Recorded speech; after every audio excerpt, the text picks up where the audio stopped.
Hello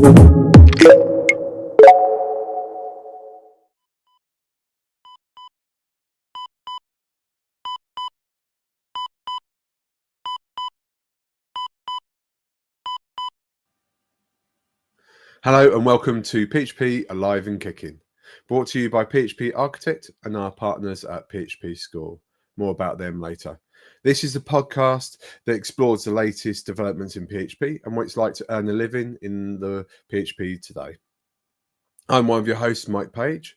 I'm a developer at PHP Architect, and my co-host is a long-time contributor to our magazine and now a team member, Chris Miller. Hey, Mike, how you doing? I'm good. So I'm still suffering from a cold, so I'm struggling a little bit, but we'll get through this. Today's episode is pre-recorded, but you can always head over to our Discord and join in any of our conversations that go on there. People are hanging out there all week. If you're watching this going live out on YouTube, then you can ask questions. Myself and Chris and most likely, I should say, be in Discord to answer any questions that you have. While you're over at YouTube, please subscribe to the channel. You can also see the rest of the content from the rest of the team with other podcasts and videos there. We have a magazine, as I just mentioned, and we have a discount for our lovely listeners and watchers. Alive 3 will give you the first 3 months free of a digital subscription. I think you have to sign up to a yearly subscription. I'm getting all my work. Can't get my words out now. We also have a conference, PHP Tech, which we have next year to 2026. Oh, this is going really well today. And that is over in Chicago. It would be great to see as many people over there as possible. It would be great to see you there. We also have our swag store, where you can pick up some t-shirts, caps, hats, hoodies, you name it. It's in our swag store. So do head over there and take a look at what you can get hold of. Okay, that's all the housekeeping done now, I believe. So, Chris, without ado, would you like to introduce our guest for today? Yeah, so with us today we have Dan Newns, one of the original founders and now long-standing developer at Jump24. Hey Dan, how you doing? Hi Chris, hi Mike, how you doing? Hi. I'm good. Thanks for having me on the podcast today. No, you're welcome. It's been interesting to see that you've actually been following along, because we've seen your shares on the PHP top 10, which we love that. It is brilliant to see. Oh, thanks. Yeah. One day we'll get the gold. Yeah. Who knows? Surely it's got to be this episode. Yeah. If it's not this one, I want to know why. So, Dan, you will know what our first question is. How did you get into PHP? Yep. So that's a good question. I mean, I've been programming since I was in secondary school. I can remember doing some Visual Basic stuff. Like I remember building a cinema booking system in Visual Basic. It was a task we had to do. But really, it was university. That's when I kind of started to look at more of the web-based stuff. So I remember kind of looking at HTML, which was tables back then, no CSS, so lots of style tags, things like that, and a very old version of PHP. And really, it just kind of led from there, from university, really. Yeah, so you're the more stereotypical of involved in programming from a younger age and got into it from there. So yeah. One of the things that I've picked up on in the way that you talk about to PHP, particularly just lately, is you talk of Laravel in your language, which I love that phrase. For the people watching, listening, do you want to explain what that means for Jump24? Yeah. So when I started the company, I mean, I worked at several other agencies using PHP, other frameworks. And one thing that I noticed was that when we were talking to clients, or when we were, starting writing code and things like that, there was this real disjoint between what was being talked through to the client and then kind of brought back to us. So almost like the salespeople didn't really have an understanding of things, like they would just sell, and then we would end up, as a developers, we would end up being the ones who would be kind of working those late nights trying to get things done. And there was lots of times where they would sell something in and they would get it, like describe it wrong, or they would kind of lead the client down the wrong path. And then when it came to kind of, we'd finished and showed to the client, it was completely wrong. So one thing that we do really well at Jump is that we're able to talk in the client's language. So, we get to know the client as we're kind of onboarding those initial calls, things like that. We get to understand them, and then we're able to kind of translate those things that, those technical things that could be really difficult to understand, things that we understand as developers. But when you try and talk to someone who has no technical understanding, no development knowledge, and things like that, they can get really lost and bogged down. So we've kind of managed to find a nice way to be able to translate these technical terms, these technical things into a client speaking language, and it really works. Like, we have far less problems where we finished a project or we finished a thing and it's completely not a spec or not what the client expected, because we've got a good way of briefing them in, explaining to them what it is. But also it's the way that we talk about Laravel, the way that we use it. It's mentioned over and over how it's like this artisanal thing, it's artisans, things like that. So we have this care and this kind of really deep understanding of the framework that means we're able to do things in nice ways, like that are really easy to understand. Like, we don't over complicate things. Like you can go and look at some code that someone's written and you'll be like, why have you done that, like to this level of degree where you end up having to edit like 15 files to make a simple change or something like that? We know where the balance is. And that's really kind of grown, that's kind of one of the kind of core bases of the team. Yeah. And as many will know listening to this, I actually worked with you a couple of times at different points. And one of the things that I really appreciated when I was there was the fact that code that we'd written, it was just so easy to understand where everything was, work through it. It made debugging faster for starters. And there wasn't many occasions where I was debugging something at 2 a.m. Yeah.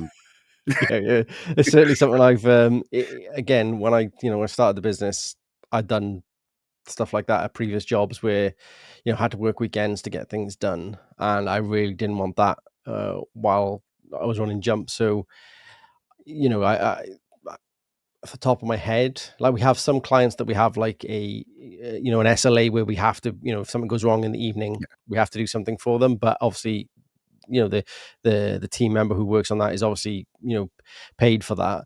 But I try to make sure that we don't, you clock off at 4 or 5, whatever whatever your finish time is, and you don't have to worry about anything else. Yeah. And of course, offering support to people is a different kettle of fish to having to go and debug something complicated just because you're falling behind. And I think another aspect with Jump that I really like is the fact that you're actually a long-established Laravel partner. So what does that mean for Jump? How does that help the business?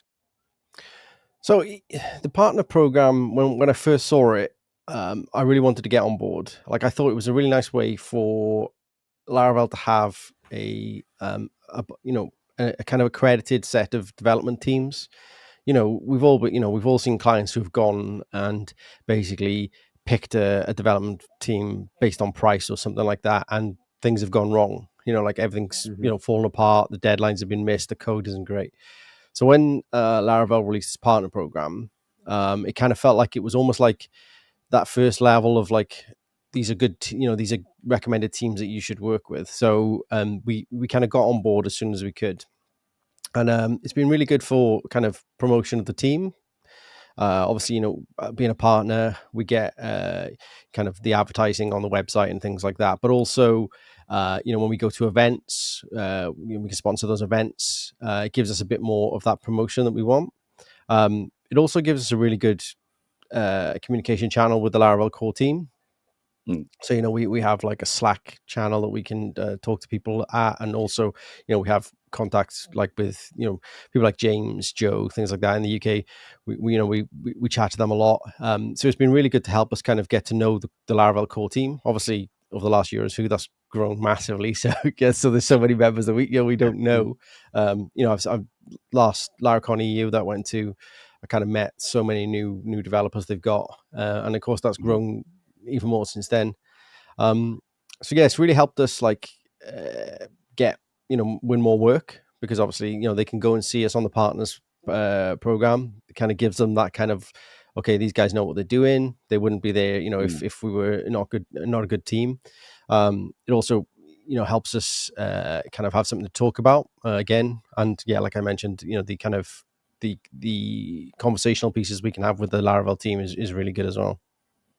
Yeah, and I've seen that you've had a few team members talk to PHP Stoke, which is run by James, and I've forgotten the other guy's name, but there's a pair of them that run that, and that's one of those meetups where you almost get a bonus of the fact that it's run by somebody from Laravel, but it's nothing to do with the fact that he's a Laravel core team member, and I love that.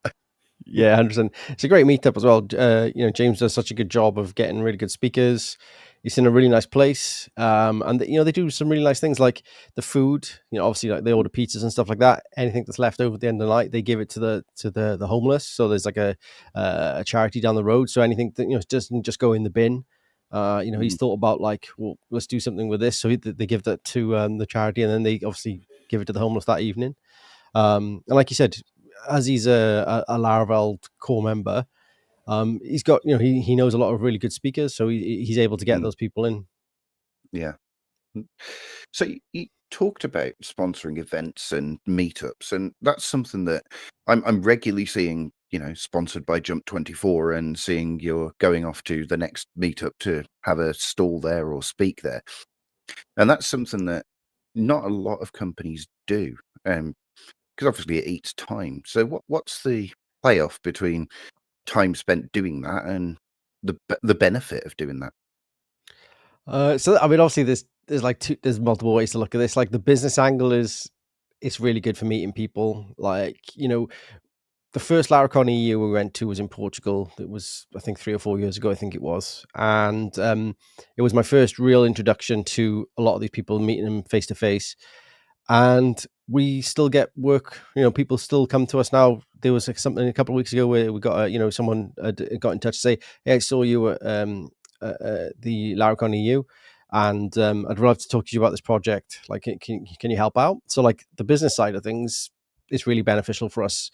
Obviously they're long term. Like you can't think, I'm going to go to this event tomorrow and I'm going to get some work from it. You've got to kind of go into it knowing that it could be a year before you get anything from that. But obviously the more you go to more events, the more you're seeing, the better it is. But from like a personal point of view, for me, like one of the things that really, like when I moved to Birmingham, before I started Jump, I worked for another company called Higgs Design. And one really, like, I got that job because of meetups, because I was going to like Multi-Pack, which was a big meetup back in the day here. It was like had a lot of like people who went to that event now. Like you look at them, they're actually well known people in the industry. But it was a really good meeting place, and I really enjoyed going to that. It was kind of open, like it was lots of different stuff, like lots of different talks. It wasn't like primarily on one language. Like I remember Simon Hamp did a talk on big data way back, like and it kind of put that foundation in me that like meetups are really important. Like before that meetup, I hadn't been to anything, because wherever I'd been before that, they didn't run them. There was nothing like that. So it was really important for me to like, well, if there's things that we can help promote or sponsor, then to keep them running, then let's do that. So obviously, Stoke PHP, we sponsored that a few times. There's Walks Dev, which we are sponsoring as well, getting that going, kind of helping with that. Run PHP, we run that. It's been on a bit of a hiatus at the moment, but obviously, next year we're going to be starting that back up. And then of course we've got Laravel London, which is another one we're working with Pete from Steadfast and Susanna from Larabel's. So that's starting back now next month, and then hopefully we're going to continue that. Then every other month we're going to be starting talks down in London. So yeah, I feel like the meetups is a really important thing to help grow. You might have junior developers who don't know many people in the industry, and it's a really good place for them to come meet people, learn. It's one thing Multipack did really well back in the day. They did show and tells, which were really nice, introductions into things. People could go. You can go along. And you didn't feel afraid or nervous about going to the meetup. It was such a nice atmosphere. Everyone was there. It was really nice people, and I found the Laravel community feels the same. You go to an event, you go to a Laravel based meetup. Everyone's really nice. There's no kind of nastiness, so that I've seen. Everyone's kind of looks out for each other, and really they're looking there to learn. You know what I mean? People to go to these things to try and it's kind of expand their knowledge. So for me, meetups super important. So the more I can help, or we can help as a company, if we can do something, even it's sponsor an event, or maybe we can, like you said, I've got a couple of speakers who might want to go. Great, you go along. Anything like that can help. We're all for that. Yeah, and I think from both of our stories, that's been something that's been important along the route. That for me, working at PHP Architect has come from going to a PHP conference, meeting the people that run it, and then being in the position that I needed work. They already knew me, they knew of me, they knew what I could do because I'd spoken at their conference, which then put me in the position of being employed. And a lot of people sort of undervalue the idea of developers being in a room together, because this is the old stereotype of developers sit in the corner and never talk to each other. I haven't actually met a developer like that. Most of the developers I've met are people that are more than willing to talk to you, and it might take a little bit of help to get started in a conversation kind of thing, because I know where Mike's going in a moment. But it is something that is massively undervalued, the power of just meeting with people. I'd also extend that to online, as well, not just in person. I'm an architect because I spent a lot of time in their Discord channel talking to people, so they knew who I was when I then needed work because I was made redundant. I was just lucky that they had an opening at the time, asked me to interview, and well, the rest is history. I'm now with them. So it's not just the in-person stuff; it's online as well. I'd extend that to. Yeah. And it's interesting because I've had this conversation with another young developer who is in the C# world, who is trying to look for his next move. Excuse me, sorry. And his advice was get a portfolio together. I have not got a portfolio. I've never had time to actually build myself a portfolio, and I'm employed, and I've had a couple of jobs. So I would personally say, hang on, no, get into the community first. And this is what I've said to this young man. I said, get into the communities where developers or companies or people that work in the areas that you want to work in, get into those areas and start just talking. For me, with PHP Architect, it started in the PHP Ugly Discord. I started listening to their the podcast, which is now morphed into the PHP Architect in more recent years. But I was talking about chess and giving people chess lessons. I wasn't talking about coding. Yeah. I was like Eric and John. I've played chess with them, given them some tips and things and some lessons in chess. I started up the PHP Ugly chess club on chess.com that we're no longer using now, and we started some internal sort of competitions, and that's how they got to know me. It wasn't just through coding. I went in with something else that I knew and have quite a bit of knowledge about, and started talking about. So it's not always having to be talking about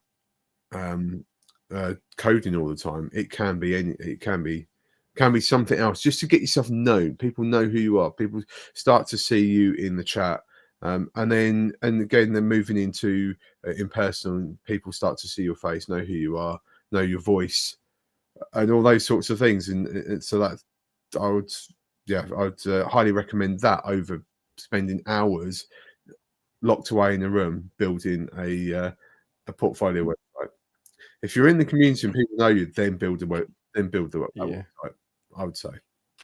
I mean, one of the problems I have with the concept of build a portfolio is most of the time the code that I'm writing is behind an NDA, non-disclosure agreement. So how am I supposed to put that in a portfolio when I can't show them the code behind the thing that's in? Yeah, I had exactly that issue when I was made redundant in February of last year. I'm not looking at. I've actually got no code to share because I haven't had time to work on anything personal.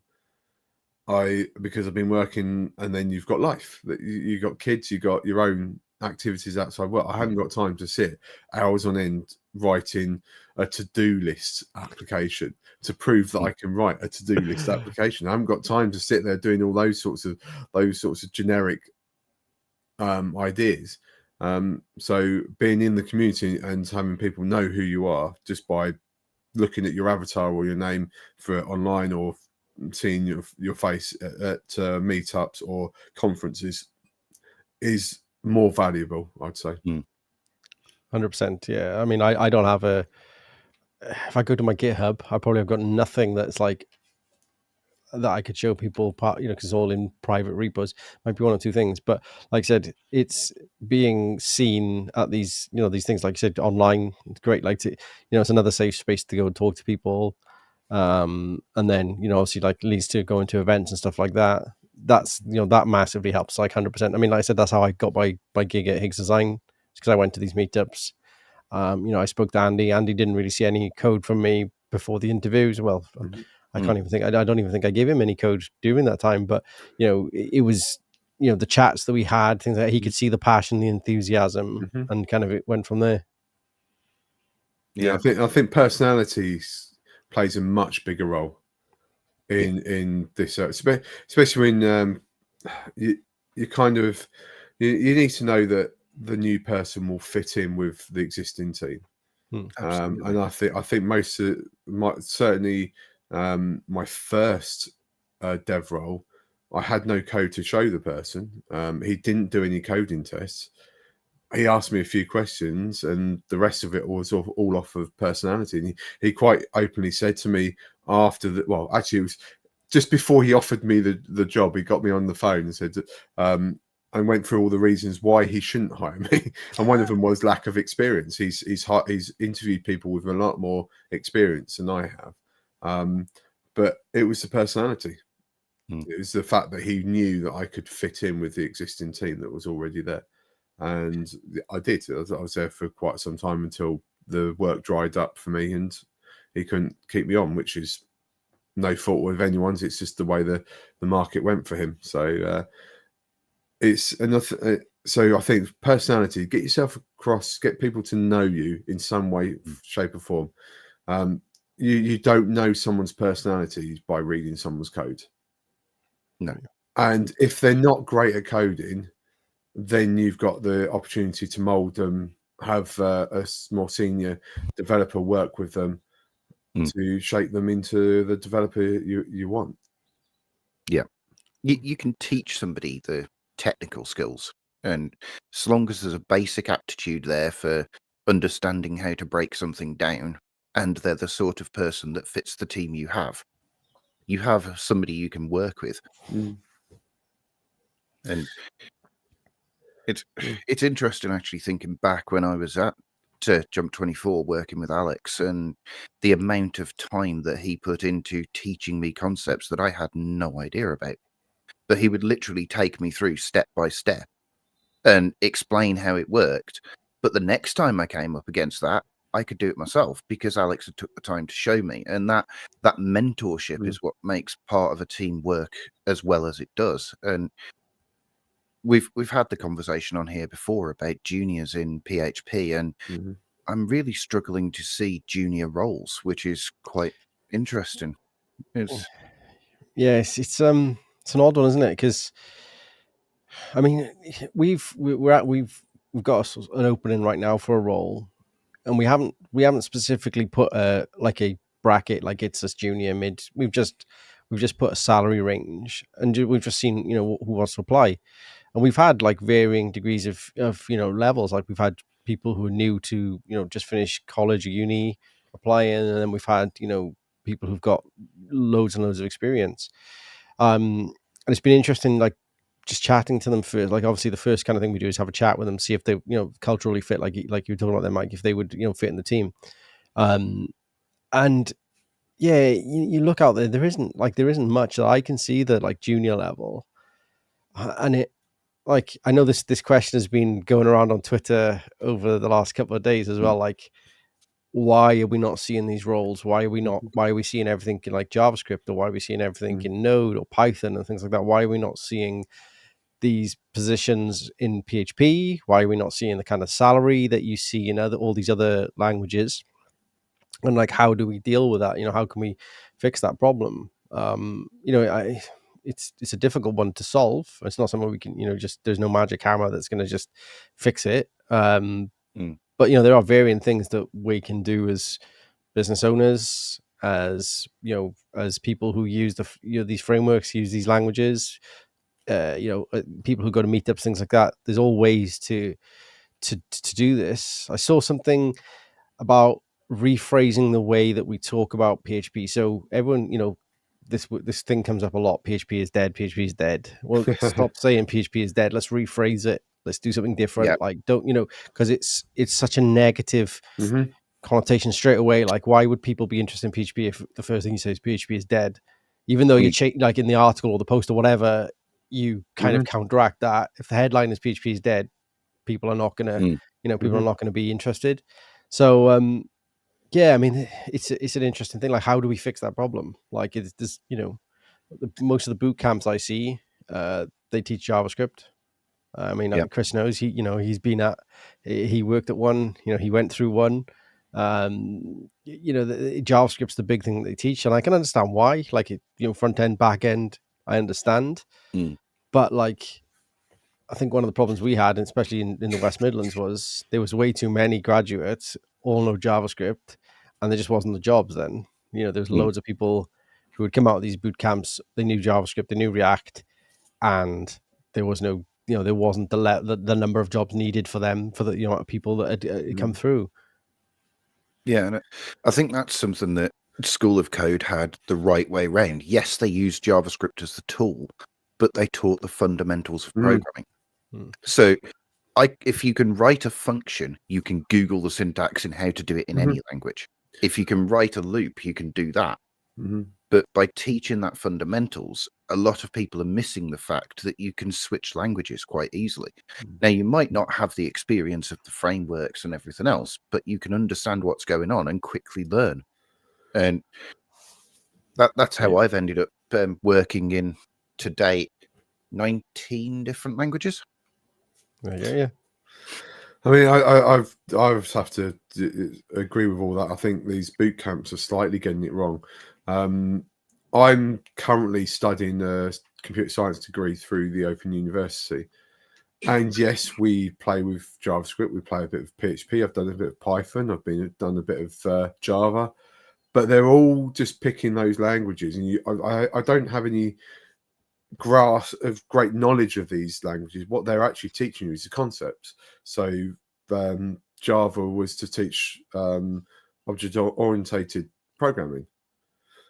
I don't know why they picked those particular languages to teach it, but it's more about the concepts. And as Chris said, there are fundamentals. I mean, you could literally go down to I'm trying to remember what it's called. Is it Scratch? The program that they normally use in like primary schools to teach kids decision making and computer programming. I mean, you could teach someone how to write a program with that, because it's just drag and drop blocks for all the different loops, different time, and that's all you really need to know. As Chris said, is you can then work out how to do the syntax in any language. It's more about learning how to tell the computer what you want it to do, and breaking down those problems into the smallest sections to be able to write that code line by line. That's what people should be taught. not how to write in the language. Because yes, you're learning a language, but sometimes those bits get missed, and people will then think, well, I did a boot camp for JavaScript. I don't know how to write anything in PHP. But when you then explain to them, it's exactly the same. You just need to learn the different syntax.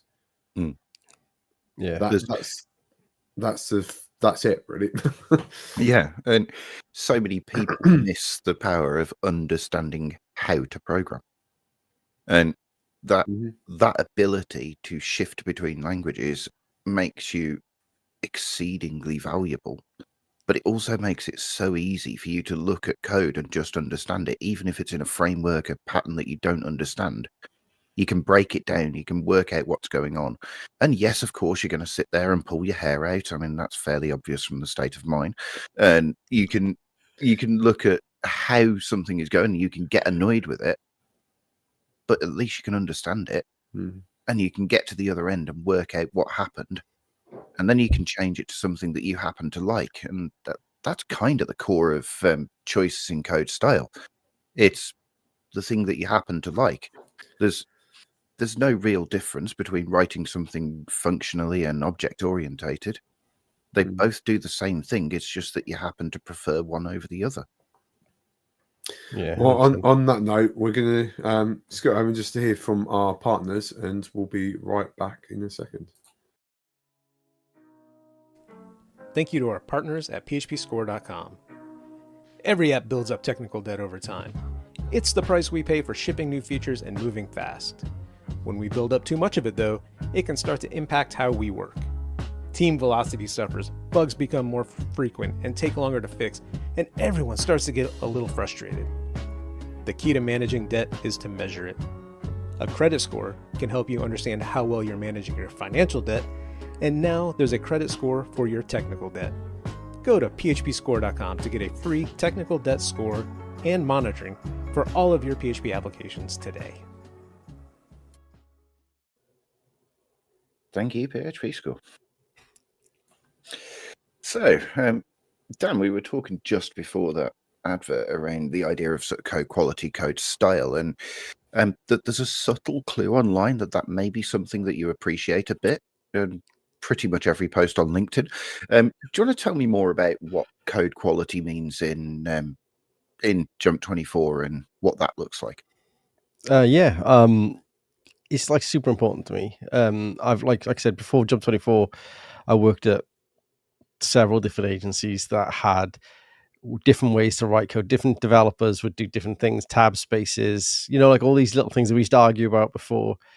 And someone would, the way they write their loops or do this, that, and the other. Again, it all works. It does all work. Don't get me wrong. Everything works. But you go and look at a piece of code, one piece of code someone's written, and then you go and look at someone else's piece of code, and just completely everything just looks different and things like that. So I thought when I started the business, like one thing I wanted to be like is that I want someone, if someone starts new, someone who's never worked on a project before, if they jump into a project that we've written, they would understand it. Like they could, they'd know where to go for the code. Like say, the action pattern right now is big. So where do our actions live? They always live in the same place in our code bases. So like we know that's where I got to go to do that, or where I got to, where I've got to put my actions.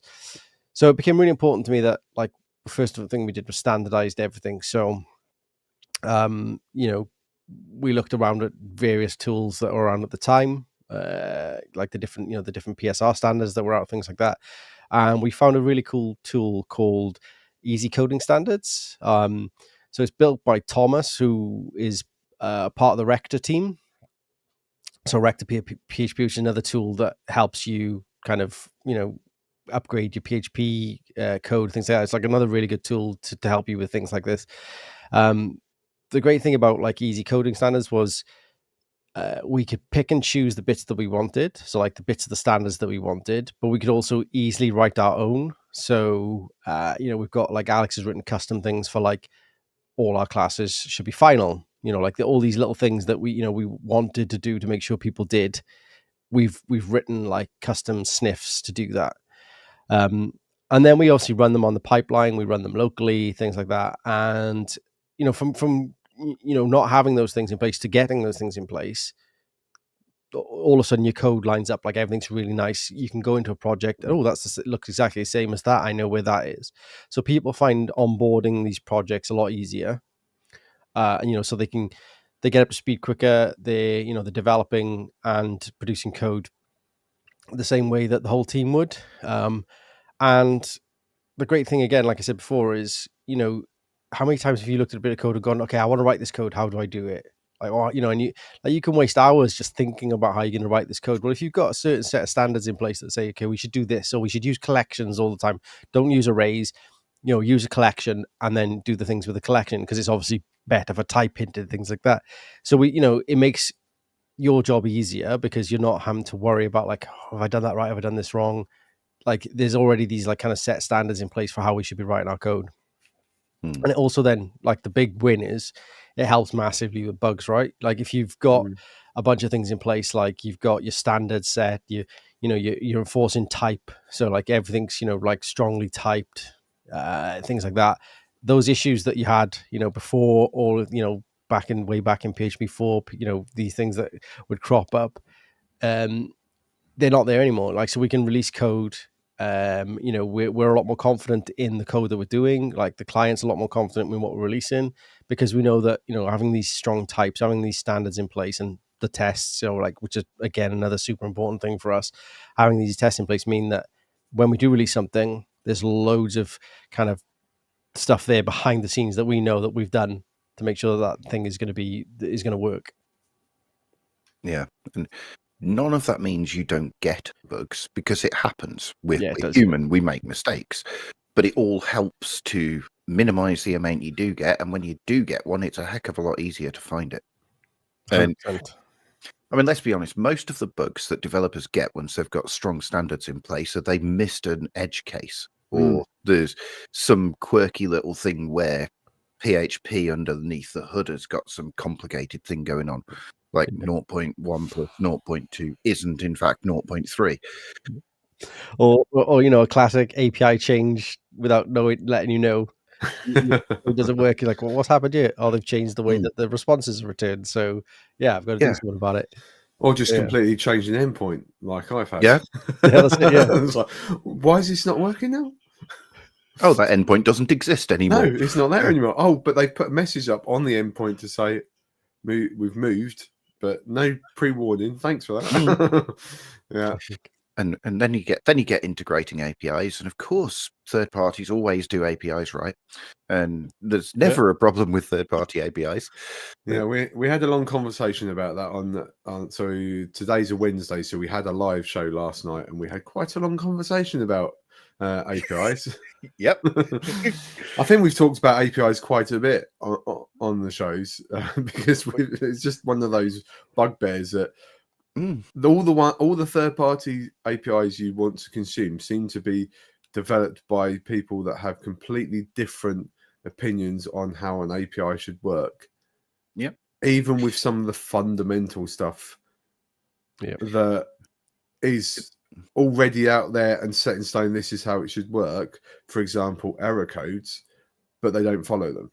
Yeah. Mm-hmm. Or just invent new ones. Yes, invent new ones, and so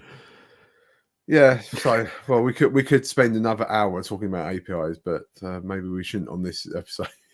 No, I think we'll get Steve back for that one. Yes. So, one thing that you mentioned earlier on was Laravel London, which is now a thing, which is awesome. Do you want to tell us more about that? Because we're going to make sure this goes live before the first one. So Laravel London's been going for a long time. It was run by Jonty, who runs Laravel Live UK.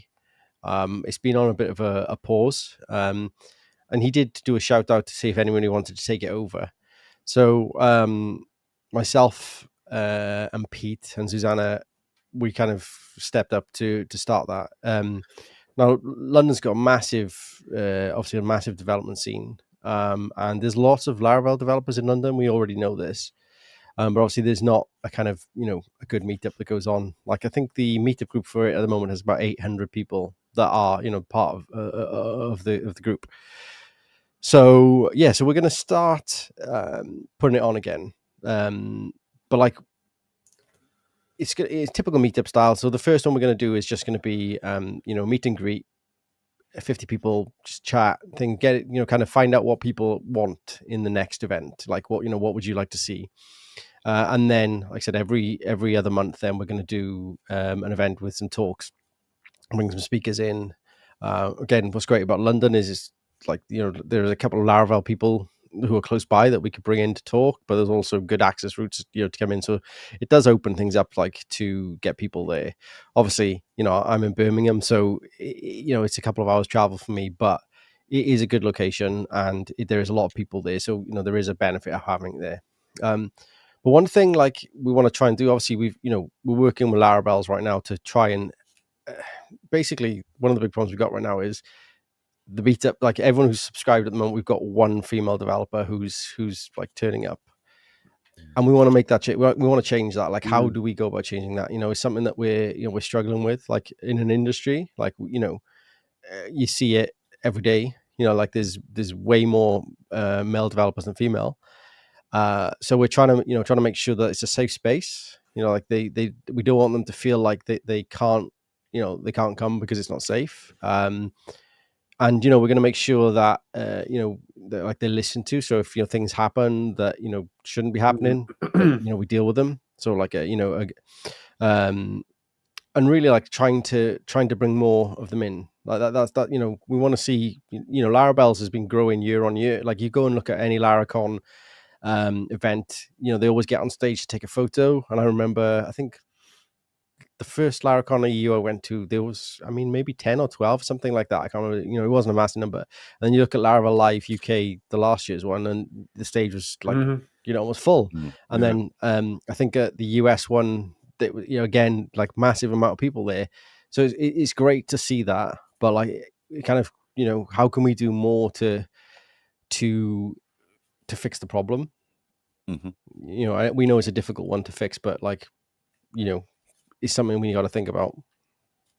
And that's actually something that when we had a conversation on this podcast with Susanna, we were talking at some extent about that. And one of the things that we also looked at was the fact that it's not just females, it's anybody who isn't male. Somebody who doesn't identify as male is going to have a much harder job finding themselves comfortable and feeling like they should be there than somebody who identifies as male. Just by the fact that it's a room full of people who identify as male, as a general rule. And anything that we do that can change that is incredible. If you look at the top of the chain at the PHP Foundation, it's a pretty even split between male and female, which that's incredible. We need that to start trickling down. And even at Laravel, it's starting to change in the core team, that you're seeing more females there. And that's not any deliberate action on their part. It's just happening naturally. And the fact that it's even something that is needed it's kind of almost a worry for me that it's even something that we should have to think about. Yeah, it's a difficult one. It is a shame that we have to think about it. But my hope is that 10, 15, 20 years down the line, we don't think about it anymore, because it's so ingrained in our culture. And this is it. It's a culture change that we're having to make sure. And I feel for anyone out there that doesn't feel safe, whatever gender, what they identify as, or what their sexuality, anyone at all that doesn't feel safe in a space is not right.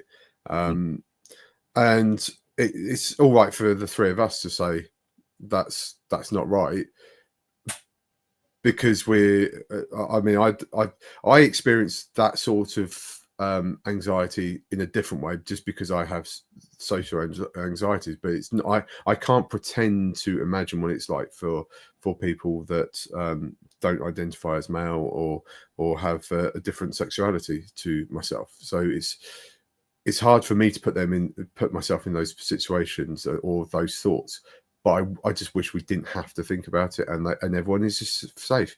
Because one thing I'd like in all walks of life, in any sort of activities I'm involved in, is that everyone and anyone is welcomed in however shape or form they want to be in, or they shouldn't be any of this feeling uncomfortable at all. But unfortunately it is. So as Chris said, we've got to work to make sure that doesn't happen anymore in the future. And that's education, that's just opening our arms to everyone and saying everyone is welcome, everyone is safe.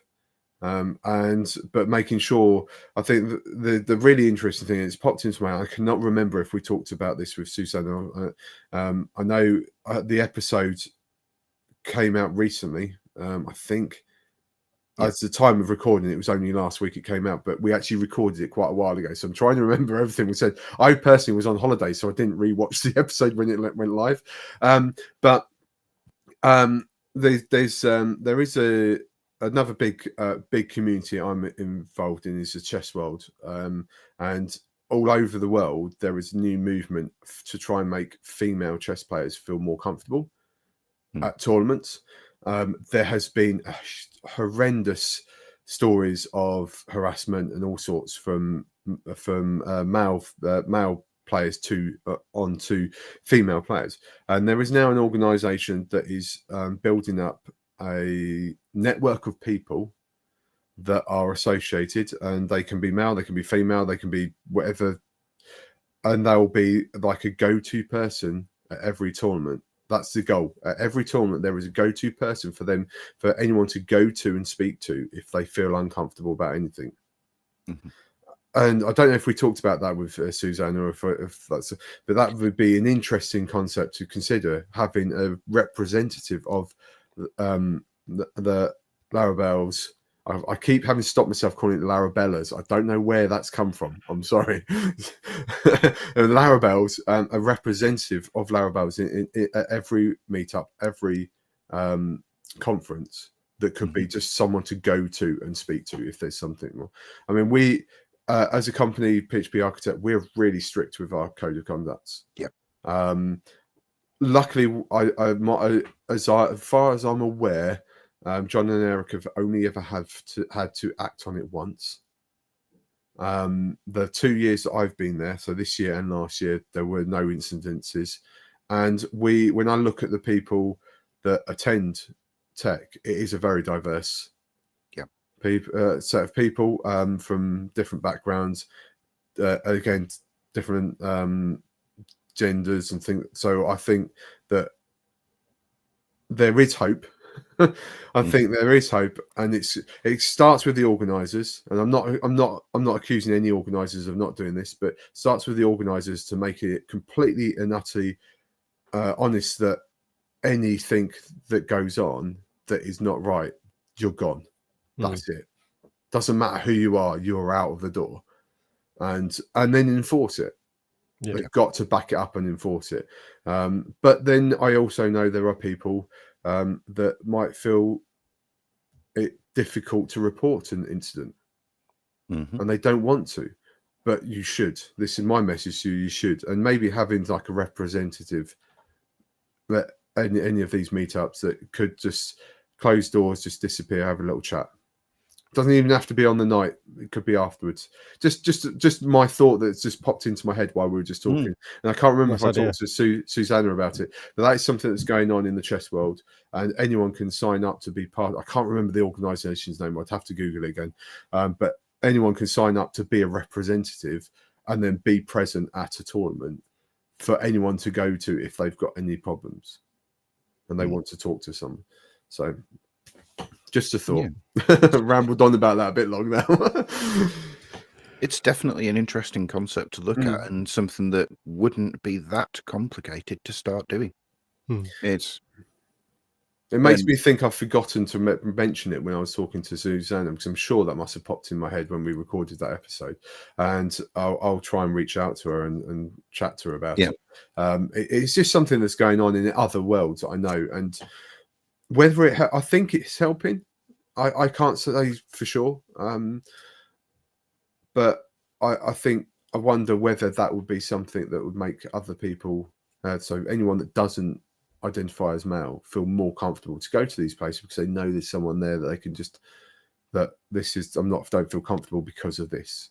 Mhm. And then it's those organisers then have to act on what's going on. They can't just brush it under the carpet. There was a big I'm going to refer back to chess again because it's probably the other big community I'm part of. There was a big thing in the US of a grandmaster who was accused by numerous females of some sort of sexual harassment, and it was brushed under the carpet until someone went public. Someone went public and said, and then it all then got dealt with. Whether it was dealt with correctly, I don't know. But now the stigma is that it just got brushed under the carpet. People ignored it. It wasn't investigated. It wasn't dealt with. And that's something that's just not right. So if something is reported, so that the organisers need to act and enforce whatever their code of conducts are. With that, I'm hoping I really do hope that then makes it feel more comfortable for people to join these, and we can start getting that diversity because it is out there. There are plenty of females and people that don't identify as males, developers out there. We know they're out there. Mm-hmm. We want to embrace them and bring them into the fold and let them enjoy these events. Yeah, and it's difficult to put yourself in the mindset of somebody who thinks the opposite of what we do, because I've seen that in some circles where people have gone, well, no, this isn't a woman's job, and it's like, what are you talking about? Then my answer to that is there's a door, get lost. Yeah. You're not the person to be here. You're not the right. That is not. It's going back to getting employed, about your personality and your things like that. If you don't fit, then bye. That might be harsh, but I think I'm hoping that's the majority of people that think that way. These days. So by saying no, you're not part of this, you need to leave. That will open up the doors for more people to come. 100%. Yeah. So, Dan, when is the first Laravel London, and how would somebody get a ticket? That's what we were talking about. So if you head to laravel.london, that should redirect you to Luma, and it's the 22nd of November, if I'm correct. Awesome. Still some spots available, so if you can make it, if anyone who can, get them to sign up. There's some free drinks, and you get to chat to other lovely Laravel developers. And then hopefully, like I said, in 2 months' time, then I'll be running with talks. Mm-hmm. I did look, and I'd love to get down there, but I don't. I've got a funny feeling there's something else going on that day. I can't remember what it is. I need to look at it again. See, I kind of want to go, but I'm not sure if Eric would let me go a week after I've done another talk at another place. And I'm sure he will. I might ask. Is it a day thing or is it in the evening? It's in the evening. It is in the evening. 6 till 9. Which is really helpful right in the middle of my workday. Well, you can shift it. Surely you can shift your work day for one day. So for us working for American team, I don't do as many later days as you do, Chris. I do a couple of later days to have that overlap, but the rest of them are sort of more UK normal working hours. I mean, I do half of my day on UK normal hours. I do 12 till 10.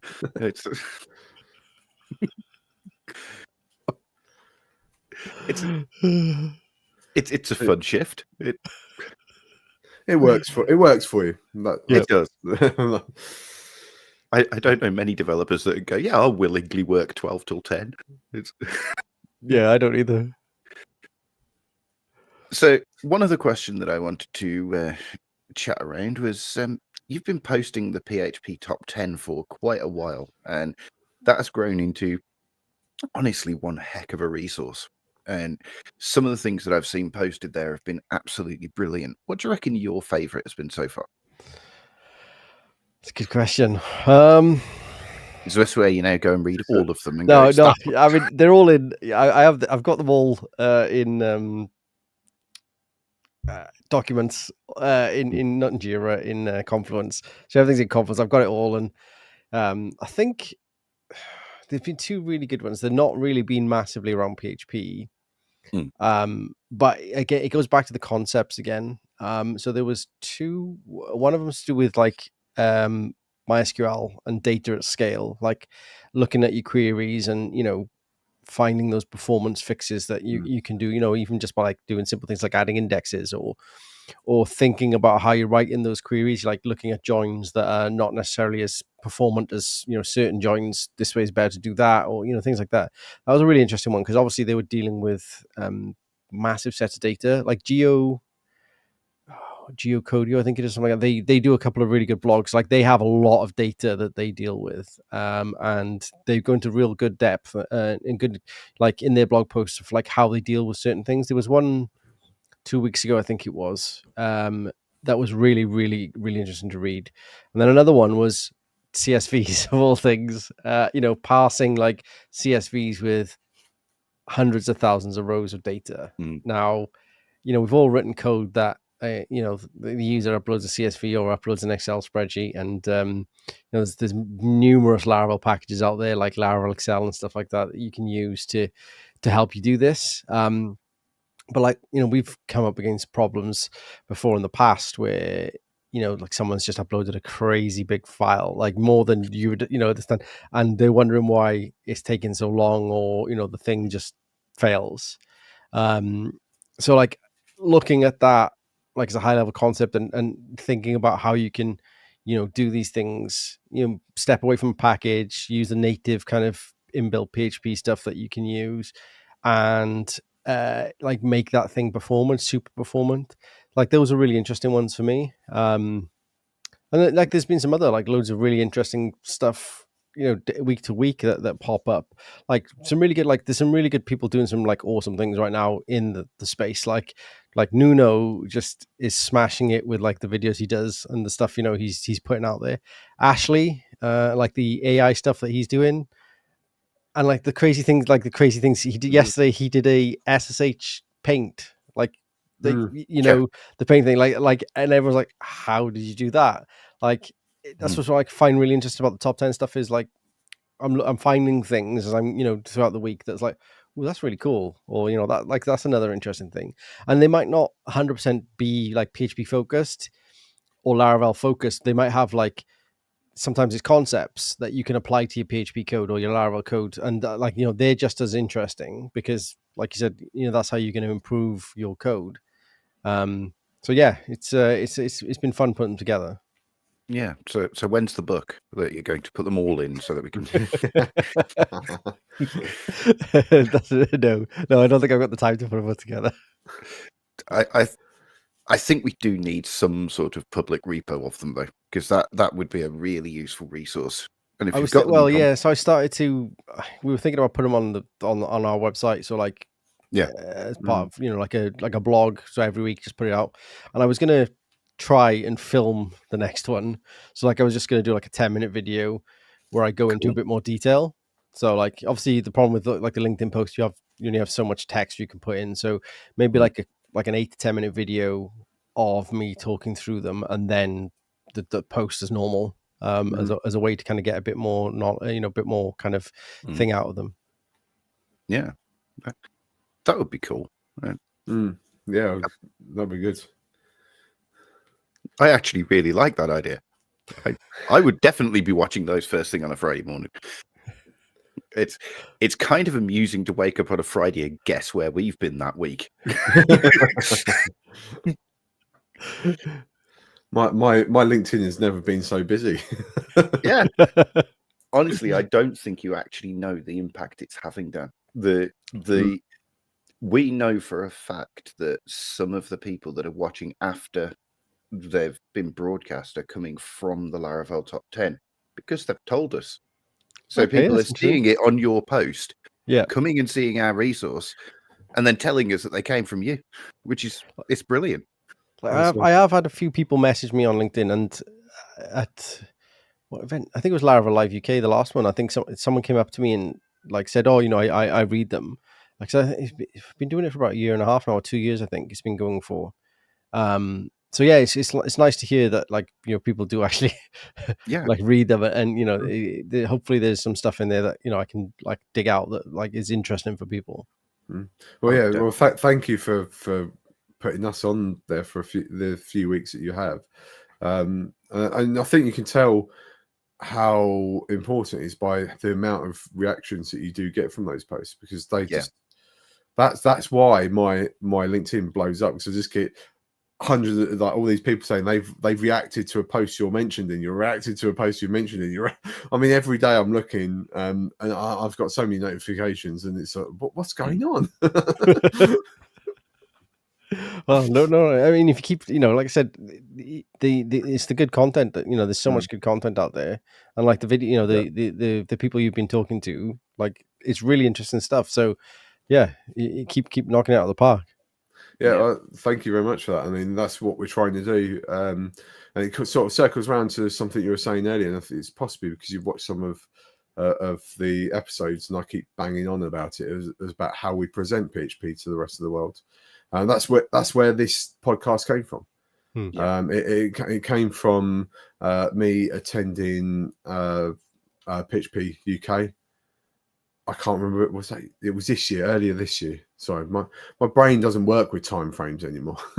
Earlier this year, and seeing that there was the forum at the end, where one of the questions was, how do we attract new developers to PHP? And the fact that Newns from Packages said about stop using PHP dead in your titles. That's where it all stemmed from. And it's a long conversation that we've had. I mean, me and Chris were talking about this podcast before he became a team member at Architect. So it was on the cards. We've been talking about it. We're planning it. And I'm glad it's getting that sort of impact, and people are thinking what we're doing is interesting, because we're just trying to highlight some of the people that are in the world within the PHP, highlight some of the great stuff that's happening within PHP, because there's lots of awesome stuff coming out, already out, and it's just growing almost every single day. It's like every day I look at something's new come out that looks really cool. So I'm glad you think that we're doing quality content. I suppose you wouldn't have agreed to be on if you didn't think we were doing something good. But yeah, no, it's nice to hear, and thank you very much for adding us into those lists. And I think you go back and have a look at those and see how many people are reacting to them. It's a really good resource to just look over and go, oh, that looks interesting. And yeah, people are certainly sitting up and taking notice of those posts every Friday morning. And I also find it interesting that it's not the same people reacting. So it's not like, your friends specifically are reacting to it. It's people that are related to the resources that you're sharing that are reacting. And it's just showing the reach that it's got now is incredible. So we're getting quite close to time now, and I don't want to keep down for too long. It's taking us a while to get this date in the diary to so I know you're a busy man. So you've watched quite a few of these episodes, so you kind of know where we're going now. What's the last question? Is what excites you about PHP at the moment? What is there out there or is coming out to do with PHP that really excites you? Right. So like 8.5 has got some really cool things in it. Like a couple of posts I put out recently about some things that that are being released in there, like native array first and array last stuff. Like great. We've had that kind of thing in Laravel for a bit, but it's always been their implementation of it. But I think what excites me the most is, and again, it goes back to these conversations we've had throughout this, is they're starting to think about how we can get these developers in, like how we can bring this stuff in. There's a competition going on right now. I think it actually might have just finished about like the design the 8.5 release page. Yeah. And there's been some really interesting designs, like some like completely different designs than the current website. But I think that needs to be fed through. Like we need something new. Like we need, that you look at like I think Nuno did this. He reviewed some of the the other tools like Python, Next.js, all these kind of things, and their websites were like really nice, and they felt like if you were junior dev getting into it, you'd want to use that thing because it looks cool. Whereas you go and look at the PHP website, and I mean, I don't think it's changed in 20 years. I don't know. It's okay, it serves its purpose, but let's do something different. It kind of needs that kind of. It needs to change from that point up. I mean, I saw a post from someone actually. Maybe we should rename it like to something like to make it sound cool for like the next major release. Okay, it's still just PHP, but like give it like a cool sounding name. It might bring people in. But I do think like the design stuff needs to change. I saw a post from David, who used to be the designer at Laravel, and he'd gone and looked at like the Twitter handles for like the major framework, like the major languages and stuff like that, and when they'd last posted, and PHP hadn't posted since like 2024.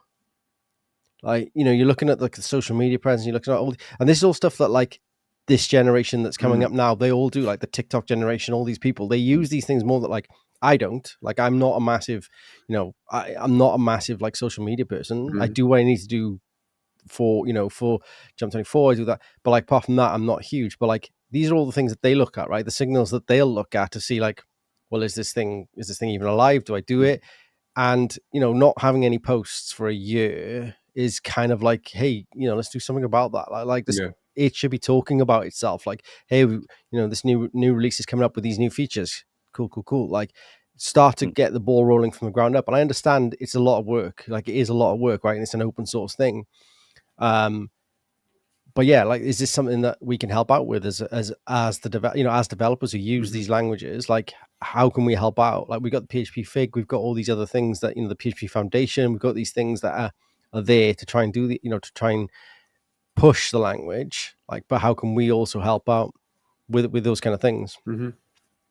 Yeah, and it's interesting actually. If you look at things like TikTok, development stuff on TikTok really lands. It's getting ridiculous amounts of views just for short videos. And there's a guy on there who has been posting for quite some time, and I've forgotten his username. But he posts explanation videos of how to do something in given language. So how to write a repository in JavaScript, how to create a picture in Python, how to remove a background in Python, that kind of thing. And they're like 3-4 minute videos, but he's getting 20, 30, 40,000 views on each one. Yeah. And the comments section isn't people going, I don't understand this. It's reaching people that are new to development that go, actually, that's a really cool idea. Yeah. We need to think differently now, like with the way the way that the way to reach these people is changing. Like I sometimes go on to Twitch to see like there's a like programming specific channels of people like live stream programming, and I dig through and try to find PHP ones, and I really struggle sometimes. Like there's loads of JavaScript, or there's Java, or there's loads of these like Python ones that doing like they write in Python, but like I really struggle to find like PHP based ones. I understand, okay, some people don't want to sit there and like live stream and coding all day, but like it kind of, these are those like these signal points that you look at and go, well, there's no one doing PHP, or there's no one doing thing there. Like, how can we help improve that? And people like Nuno and that are doing a like superb job. Like he's constantly streaming, he's constantly putting this stuff out, constantly doing like the things to help promote it. It's and you've got like Laracast that do quality content, like the video content they put together, like the stuff that Jeffrey and the team they put together is amazing. It's just like it feels like we need more of that. Like we need more of this kind of these people working together to get it to where it needs to be. And it can't be down to a single person. It can't be down to Nuno, because let's put it in simple terms, if Nuno's streaming every day for 6 hours, what else is he going to be doing? And He doesn't seem to sleep. He do everything. He doesn't sleep, I don't think. But you are seeing some streamers starting up with smaller videos, like Povlas posts daily with Laravel Daily. And that's a fantastic resource. And Steve will stream 2 or 3 times a month. And his are fantastic resources. But there needs to be more of us willing to do it and just be willing to make mistakes. You know, a lot of it is the fear of, well, if I get this wrong on stream, then everybody's going to look at me. Well, yes, but that's kind of the point, that people are looking at what you're doing. And making mistakes on stream, what's more realistic? Making a mistake in the code and learning how to fix it on stream, where people can ask you why you did things that way, or hiding it behind a perfectly polished, perfectly edited video. Yeah. 100%. I guess that kind of leads us to the end, because we've actually run over again. Sorry. Don't worry, it's me. I mean, last night was an hour and a half long. I mean, yeah, no. Last night's was a really fun conversation. There's so much to talk about. So we're just going to have people back on. That's it. We'll just fill next year's program with all the people we've already had on. I mean, it works. Yeah. Because there's just so many things to talk to everyone about, and yourself as well, Dan. But I wanted to say thank you very much for giving us your time today. I will just remind everyone, you're most likely probably watching this on YouTube. Please go and subscribe to our channel. Or if you're listening to it to whatever podcast method you're using, please give us a review. But head over to our Discord channel for just audios. That is discord.phparch.com, where you can join in the chat. There's all sorts of people in there. There's people from PHP internals. There's package maintainers. There's PHP release managers, all in that chat, chatting away, asking questions, answer questions if people are asking questions and you know the answer. Get known in the community. As we've said earlier, get known in the community. Talk about anything you want. There's people that post pictures of their pets in there. That'll get you noticed, trust me. Magazine discount. Don't forget to head over and subscribe to the PHP Architect magazine. A live 3 will give you your first 3 months free for a digital subscription. That is a tongue twister. We need to have a bigger thing to say all that, so I don't have to keep saying that over and over again. PHP Tech. Tickets are on sale. You can come and join us in May of 26 over in Chicago. I don't know. I don't think the speakers would have been announced by the time we release this episode. It will probably more likely be sort of January time. Generally, we'll let you know who's speaking. We've got to go through the rigmarole of picking all those talks now, and then swag. Head over to our store, store.phparch.com, and you can check out the different t-shirts, caps, hats, cups, and other stuff. There's all sorts of things over there. But thank you very much for everyone listening or watching. Thank you very much, Dan, again for your time today, and we'll catch up with everyone soon. Take it easy. Thanks, bro. Bye. Take care. Bye.